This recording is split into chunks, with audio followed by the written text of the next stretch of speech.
Valentine's day. अच्छा, क्या ये सिर्फ चॉकलेट और फूलों का बिजनेस है? ज्यादातर लोग तो ऐसा ही सोचते हैं। लेकिन क्या हो अगर प्यार के इस बाजारूपन की आम सी लगने वाली बात हमें एक बहुत ही गहरी बहस के दरवाजे पर ले आए। एक ऐसी बहस जो एक साथी की असली कीमत पर सवाल उठाती है। तो चलिए आज इसी सोच की गहराई में उतरते हैं। ये लाइन सुनकर लगता है ना कि जैसे दोस्तों के बीच कोई मजाक चल रहा हो, लेकिन जरा एक पल के लिए रुकिए। यही मजाक, यही वो लाइन है जो आज हमारी पूरी बातचीत की जड़ है। क्योंकि देखिए, कभी कभी हंसी के पीछे ना एक बहुत ही असहज करने वाली सच्चाई छिपी होती है। और ये सब शुरू हुआ था एक ऑनलाइन बातचीत से।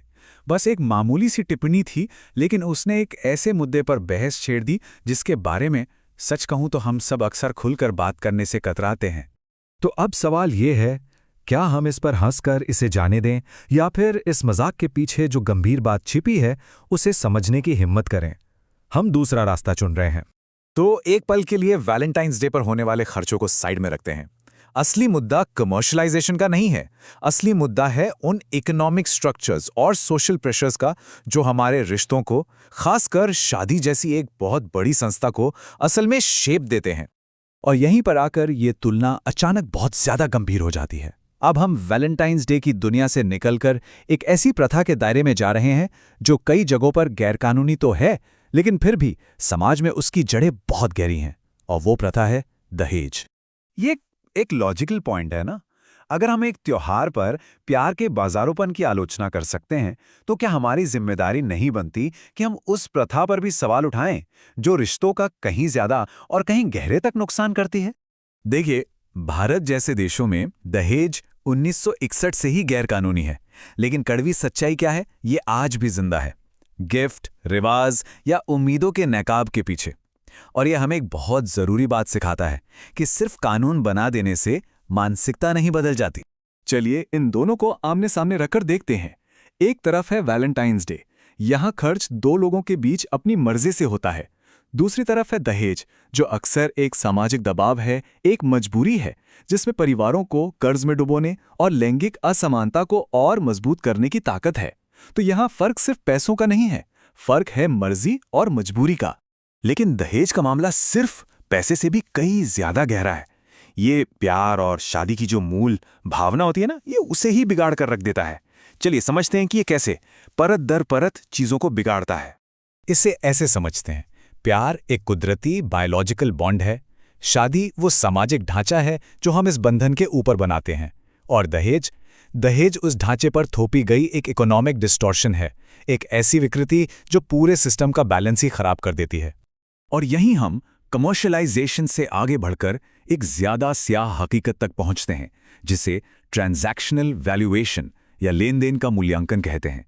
ये वो पल है जब एक प्रथा परंपरा नहीं रह जाती, बल्कि एक इंसान पर सचमुच में एक कीमत का टैग लगा दिया जाता है। कुदरत, प्रकृति हमें साथी चुनने की आजादी देती है, बिना किसी प्राइस टैग के। ये बाजार है, ये समाज है जो रिश्तों पर एक मौद्रिक मूल्य थोप देता है, और यहीं से सब कुछ बिखरना शुरू हो जाता है। और ये लाइन आप कह सकते हैं पूरी बात का निचोड़ है। वैलेंटाइंस डे की चॉकलेट से होने वाला कोई भी नुकसान उस गहरे सामाजिक और भावनात्मक जख्म के सामने कुछ भी नहीं है जो दहेज जैसी प्रथा समाज को देती है। तो सवाल ये उठता है कि इतनी गहरी जड़ें जमा चुकी मानसिकता को आखिर बदला कैसे जाए? इसका जवाब सिर्फ कानूनों में नहीं है, जवाब छिपा है एक गहरी सोच में, स्पष्टता में, करुणा में और बदलाव की इच्छा में। चलिए देखते हैं कि इसका मतलब क्या है। एक कानून किसी काम को अवैध तो बना सकता है, लेकिन उस सोच को नहीं मिटा सकता जो उसे जिंदा रखती है।